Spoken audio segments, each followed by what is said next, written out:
You must know Gatsby. Vive le cinéma français. Pensez pas que vous avez fait assez de mal comme ça autour de vous. Tu as une tête de déterré, Robert. Why so serious? Vous avez vu une vraie licorne vivante? Pourquoi tu pleures? Maybe I'm not good enough. I'm Captain Jack Sparrow. Ravi de vous retrouver pour Clapement 5, votre nouveau podcast cinéma tous les lundis, mercredis, vendredis. Je m'appelle Aurélien Rapatel et j'ai le plaisir de vous présenter ce nouveau divertissement. Aujourd'hui, nous allons débattre ensemble autour du sujet cinéma écologie en compagnie de notre invitée de la semaine, la comédienne très engagée pour le climat, Lou Howard. On est très content de te retrouver, Lou. Bonjour. Comment ça va aujourd'hui? Ça va super. Grande forme? Oh oui. Bon mercredi? Excellent mercredi, magnifique. Eh bah parfait, Voilà. Je vais te représenter les chroniqueurs qui t'entourent aujourd'hui. La première est notre spécialiste de l'économie du cinéma et pourtant elle n'économise pas ses arguments. C'est Elsa Morel. Bonjour. Le second est directeur de casting et acteur, c'est quand même beaucoup plus simple pour trouver un rôle, c'est Sébastien Fanet. C'est clair, bonsoir. Pour terminer, nous retrouvons celle qui en plus d'être actrice maîtrise l'anglais comme personne. Alors il faut que je lui pose la question, where is Brian pour la fraison? But Brian is in the kitchen. Sûrement. Alors on va parler, donc on va se questionner autour de la question cinéma écologie. Vaste sujet, on va commencer d'abord avec les films. Mais tout d'abord, Lou, tu es engagée dans la cause Oui. pour la planète, pour le climat. Dis-nous un peu ce que tu as fait de ton côté en tant qu'influenceuse un peu. Jeune J'ai mis le influenceuse. carton dans la poubelle jaune, c'est pas mal je crois, non? Tu t'es pas engagé avec On est Si, prêt si. notamment. Oui, c'est ça. Je faisais une blague. Je suis parti, le gars est parti en roue libre tout seul. Lou, tu as 34 ans. Je ne connais rien de son invité, oui. La team On est prêt m'a contacté l'année dernière avec plein d'autres créateurs du web pour me proposer. Excusez-moi, je vais tousser dans un instant. Je t'en prie. Ceci était Foutu le ton. pollution. Et donc la team On est prêt m'a contacté pour m'engager pendant un mois à faire soit une action par jour en faveur du climat, soit à tenir un défi long. J'ai tenté de tenir le défi qui est vraiment le plus dur. Enfin, je trouve que c'est le plus dur. Parce que je suis déjà végétarienne, donc ça va. Mais de tenter un défi zéro déchet. Donc plus de déchets. Ah oui. C'est très dur. Honnêtement, c'est très dur. Après, j'ai été super bien accompagnée et j'ai fait des belles rencontres. T'as réussi? Alors non. Honnêtement, non. J'ai pas réussi. Et j'y arrive toujours pas. Mais j'ai tellement d'habitudes qui ont changé. Et déjà, ma poubelle, je la descends 2 fois moins qu'avant, quoi. Ouais. Vraiment. Et du parce coup, que j'ai changé plein d'habitudes, quoi. Ça passe par quoi, rapidement? Bah, ça passe par... déjà, ce qui est bien, c'est de mettre dans un bocal, pour s'en rendre compte, tous les déchets qui sont ni recyclables ni compostables. Donc tout ce qui est ça, là. Plastique, tout ça. Et comme ça, on se rend compte, on fait... Ok, donc c'est tout ça qui part dans les déchetteries, qui part dans l'océan, qui part... D'accord. Donc ça, c'est moi qui les produis, ok, c'est tout ça. Et ensuite, c'est regarder qu'est-ce que je peux supprimer, remplacer... ne plus acheter, etc.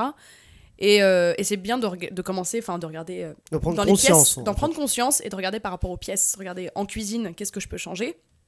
La salle de bain, qu'est-ce que je peux changer, etc. Moi, je sais que niveau salle de bain, on est bien avancé. Niveau cuisine, beaucoup moins. C'est le plus dur. C'est le plus dur. Après, de toute façon, sur l'écologie, justement, quelque chose qu'on dit beaucoup, c'est qu'il faut pas que ce soit non plus brusque. Il faut petit à petit quand même entamer, c'est ça, une transition vers moins de pollution, moins de déchets. Donc ça va arriver.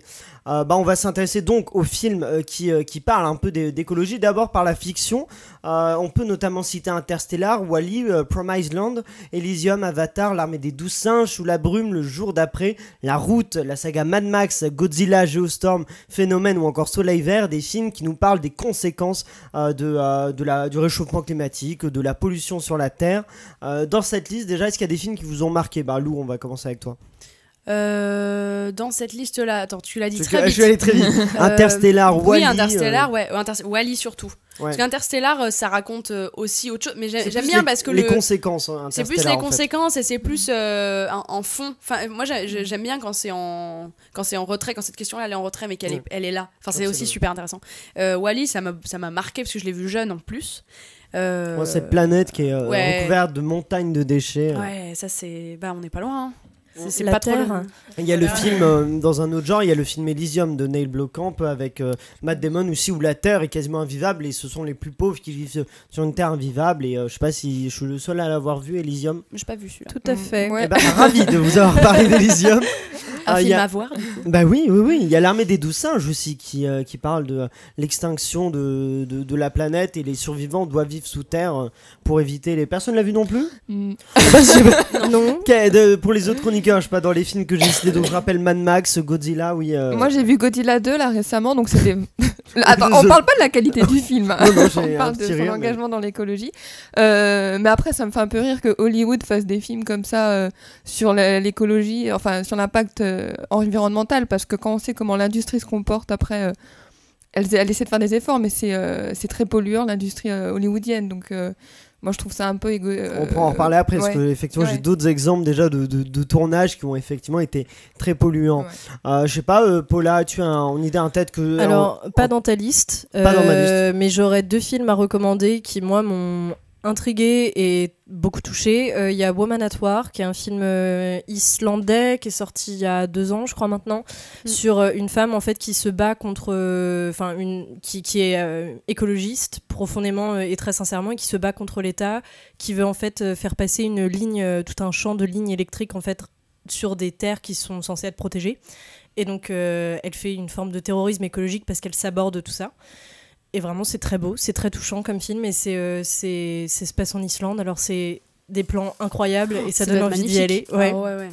Et le deuxième que je recommande, que j'ai déjà recommandé dans ce podcast et que je recommanderai probablement encore, c'est First Reformed de Paul Schrader avec Ethan Hawke et Jennifer Jason Leigh. Où en fait c'est un prêtre qui rentre en contact d'une famille, en fait d'une jeune femme qui est enceinte, et elle lui dit écoutez, faut que vous aidiez mon mari parce que on va avoir un enfant, il est totalement dépressif et il voit pas comment ça peut être bien d'avoir un enfant dans ce monde. Et en fait son mari est un écolo radical. Et il voit pas l'intérêt d'avoir un enfant. Il dit que c'est affreux, que d'un point de vue écologique, c'est une catastrophe et que de toute façon, son enfant n'aura pas d'avenir vu ce qui l'attend. Et voilà, en fait, le prêtre qui au départ comprend pas très bien va se rapprocher de cette famille et va reprendre le combat de ce jeune père. Et c'est magnifique, c'est très bien tourné, c'est très touchant, c'est très beau. Et regardez-le parce que ça fait du bien au cœur. Tu nous as vendu ce film. C'est l'objectif. Sébastien, toi, as-tu des films de fiction qui t'ont marqué Alors ouais, j'en ai 2 qui me viennent en tête. Donc Wall-E, bien sûr, m'a pas mal touché de voir ce petit robot qui essaye de remettre en place ce que l'humain a détruit avec ses énormes buildings de déchets. Et sinon, récemment, il y en a un que j'ai vu, donc c'est pas spécialement sur l'écologie, mais ça en parle quand même un petit peu, c'est Au nom de la Terre avec Guillaume Canet. Et ça parle justement de ce paysan qui est obligé de se mettre à la norme et donc d'utiliser des pesticides pour pouvoir vivre de sa profession. Et donc voilà, je trouve que ça touche un petit peu à ça, la réalité d'aujourd'hui, la réalité économique aussi qui touche même les paysans et qui les oblige d'être dans la norme. Elsa. C'est bien que tu cites un film français de fiction parce que j'en connais pas trop Moi j'ai cité Dans la brume tout à l'heure qui parle un peu de ça, le film avec Romain Duris et Olga Kurylenko qui était sorti en 2018 et qui parlait de ça, Paula. Il me semble qu'il y avait un film qui est sorti il y a pas longtemps qui doit s'appeler quelque chose comme Demain nous appartient. Demain. Alors non, oui, Demain de Cyril Dion, tout à fait. Mais il y avait un autre film de fiction avec Laurent Lafitte, je crois. Où c'était pareil avec je vais vous retrouver le titre. Allo Google. Oui, voilà, c'est ça. Je vais regarder et je vais vous redire le titre exact. Toi, du coup, il y a des films hors de la liste qui t'ont marqué dessus ou hors de la liste. Là, j'en ai aucun qui me vient. Ouais. Ça va peut-être arriver. Ça va peut-être arriver. Je vais faire mais je sais. Mad Max, déjà, ça parle de ça. Mad Max, n'importe quel Mad Max, que ce soit Fury Road, ça parle d'une terre où justement qui est plus vivable, où il y a quasiment plus d'eau. Et qui est très pollué et qui d'ailleurs les humains qui restent sont un peu déformés entre autres à cause de ça. Je sais pas, personne n'a vu Mad Max Fury Road par exemple? Si. Ah oui, c'est ça. Si, d'accord. Si. Petit oui, d'accord. Oui. Sinon on peut parler de documentaire, effectivement. On parlait de Demain, le film de Cyril Dion et Mélanie Laurent. Qui est-ce qui l'a vu, Demain? Oui, moi.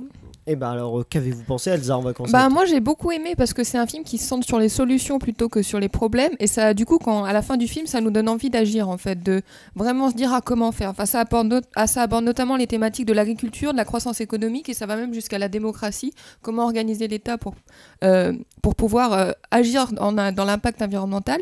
Donc, du coup, moi, j'ai beaucoup aimé ce film-là, qui est très cool aussi avec Mélanie Laurent et Cyril Dion, qui vont à la rencontre de plein de gens aux 4 coins du monde. Et du coup, c'est pour ça que j'ai apprécié. Ça te donne la pêche à la fin, tu te dis ah ouais je vais devenir trop écolo aussi, tu vas t'inscrire dans les mouvements, mais voilà.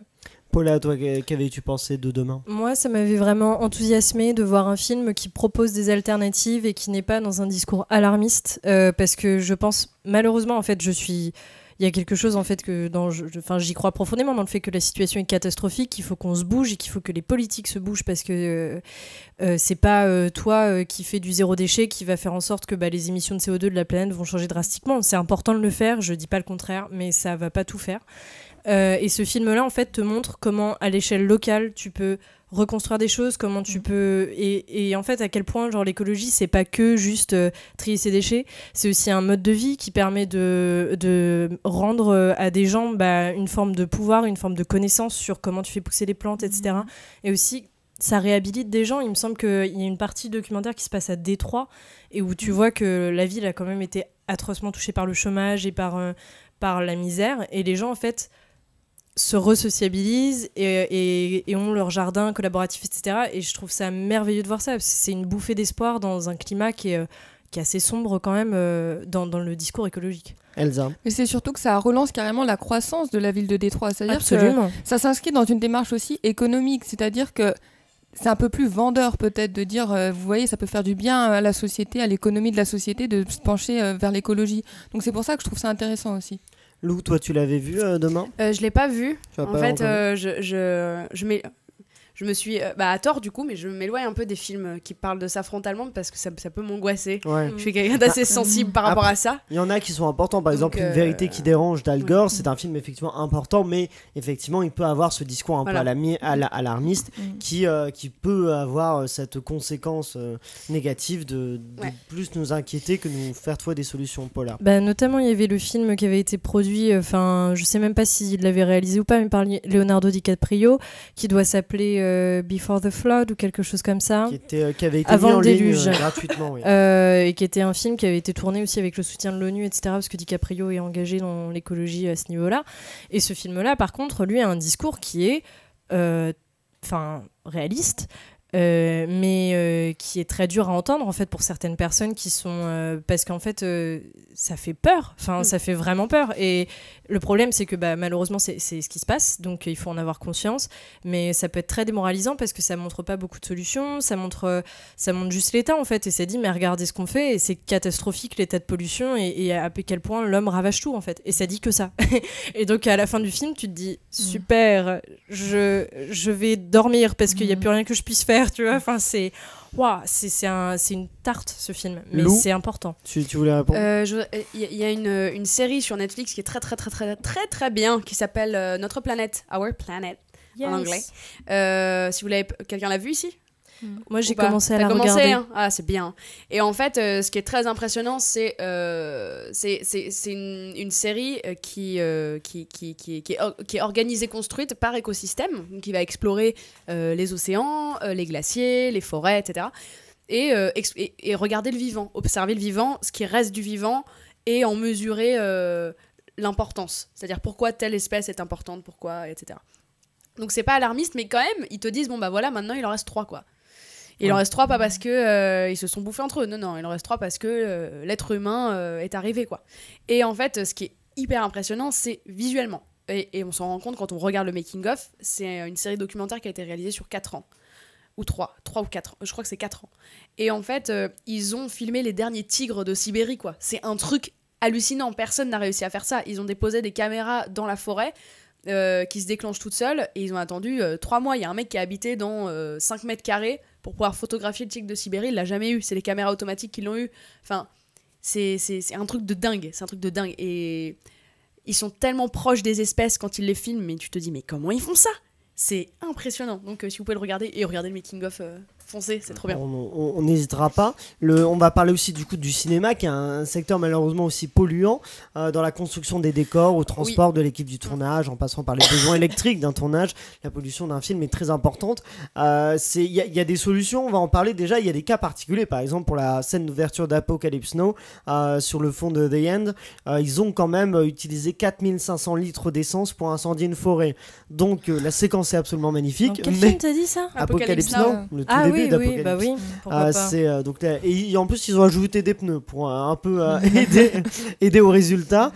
Expendables 2, plus récemment, ils ont tourné dans une grotte qui abritait de 20 000 chauves-souris.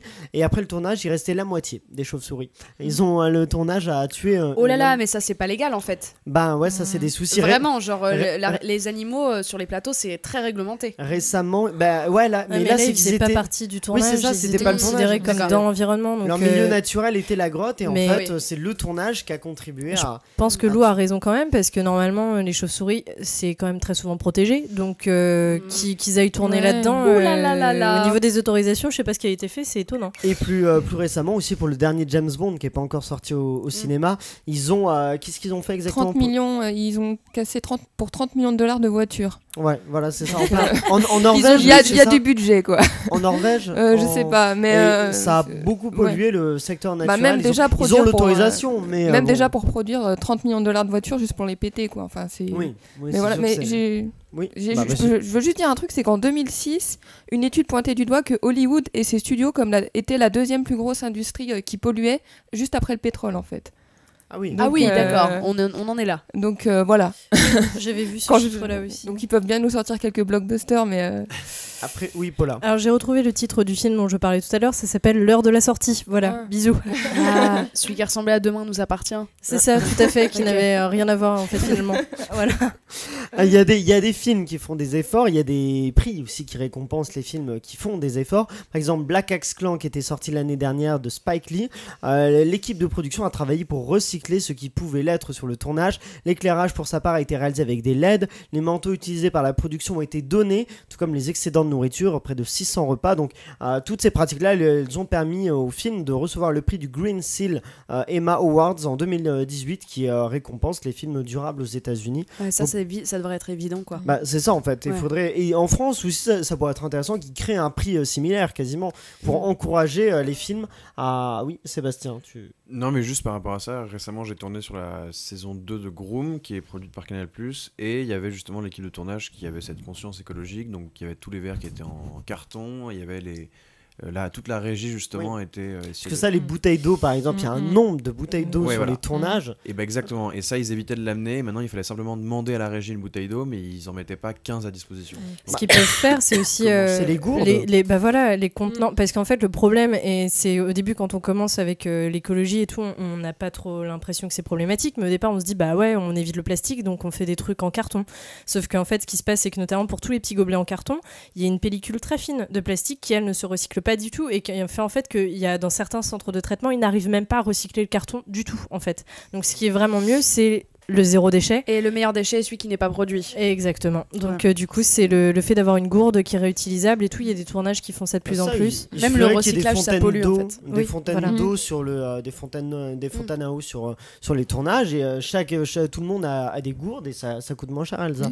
Oui, Disney a un chargé d'environnement en fait sur chacun de ses tournages, et elle conseillait justement de mettre soit des fontaines à eau, soit des gourdes pour les tournages, pour que ça soit moins polluant que les bouteilles. Je crois que les gobelets, c'est aussi un peu polluant.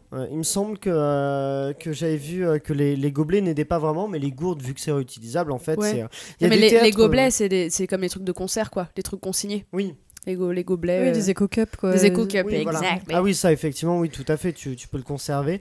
Il y a, dans les longs métrages aussi qu'on fait des efforts, il y a Mamma Mia 2, Here We Go Again, qui, 99% des déchets produits ont été réacheminés, et ils ont réduit les émissions de carbone, donc comme quoi même les films sont pas forcément, on peut ne pas penser que Mamma Mia 2 va faire des efforts, pourtant ils ont fait des efforts, et ça c'est c'est ouf. Une bonne chose. Il y a quand même des solutions, quoi. En France notamment, il y a Sequoia Éco-Tournage qui propose d'aider les productions à réduire leur impact sur l'écologie tout en faisant des économies. Elsa, t'avais... Oui, il y a aussi EcoProd, et aux États-Unis c'est Green is Universal. Pas mal mon accent. Absolument. Moi, ce que j'avais vu aussi par rapport à EcoProd, en fait, c'est que c'est un collectif, et il y a 160 entreprises de l'audiovisuel qui ont signé en fait une forme de charte, et qui s'engagent à ce que dans toute leur production il y ait un certain nombre d'engagements remplis. Et en fait, le site d'EcoProd est très intéressant si vous faites vous-même des courts-métrages, longs-métrages, etc. Parce que ça fournit tout un tas de conseils sur comment éviter de polluer.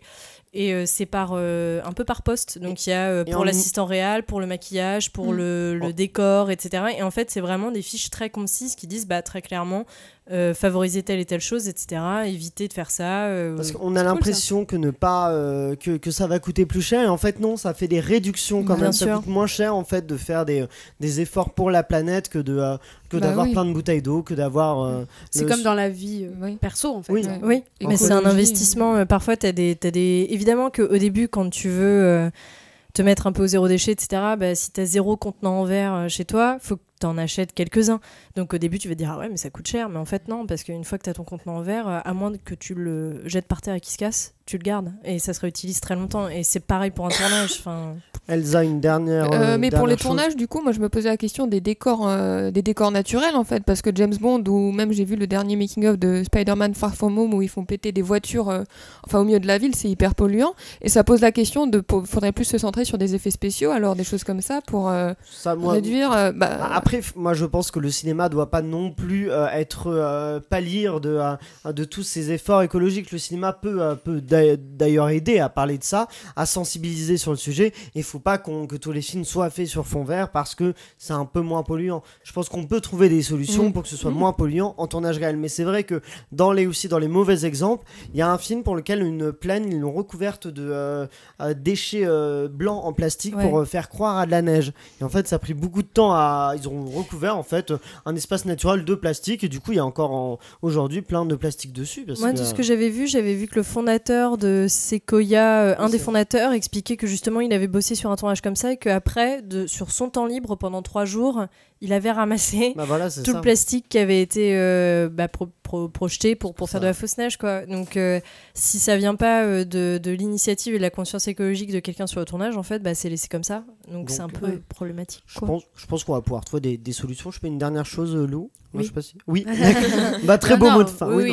Oui, j'espère. Et puis, il faut pas non plus faire porter le chapeau non plus au cinéma de tout. La guerre, c'est pas très écolo non plus. La guerre, c'est pas bien. Un discours culpabilisateur non plus. Ouais. Culpabilisant plutôt. Je ne sais pas. Rappelons quand même que c'est l'industrie de la viande qui est la plus polluante devant les voitures. Merci. Donc il y a des efforts à faire. Mais il y en a forcément, bien sûr. Quand on regarde sur les tournages combien de gobelets en plastique on prend, et tout. Mais juste un petit conseil, mettez votre prénom sur le gobelet en plastique. Déjà, c'est déjà pas mal. Ou apportez votre gourde. Oui, apportez votre gourde. Budget gourde. Bon, toi auditeur, n'hésite pas à nous dire quel est ton avis sur le rapport du cinéma à l'écologie. Partagez ton impression avec nous en commentaire sur Instagram, Facebook et Twitter @clap5. On va maintenant se quitter pour se retrouver vendredi avec un Fight Club qui opposera La La Land à Star is Born de Bradley Cooper. Les chroniqueurs et Lou, qui sera toujours avec nous, devront choisir quel film ils préfèrent et surtout pourquoi. Merci à toi, Lou, d'avoir participé à notre débat. Merci à vous tous, chroniqueurs. Merci à Ciné7, à nos partenaires OCD Univers Ciné. Merci toujours à Florian Guillot pour nous avoir aidé et guidé dans la conception de Clapement 5. N'oubliez pas de liker le podcast et de le partager au maximum. Suivez-nous aussi sur Instagram, Facebook et Twitter avec le nom @clap5 pour être au courant de la sortie des podcasts et participer au concours que l'on vous propose chaque semaine. Je vous dis à vendredi, et d'ici là, allez au cinéma et surtout plein de bisous sur vos petites têtes.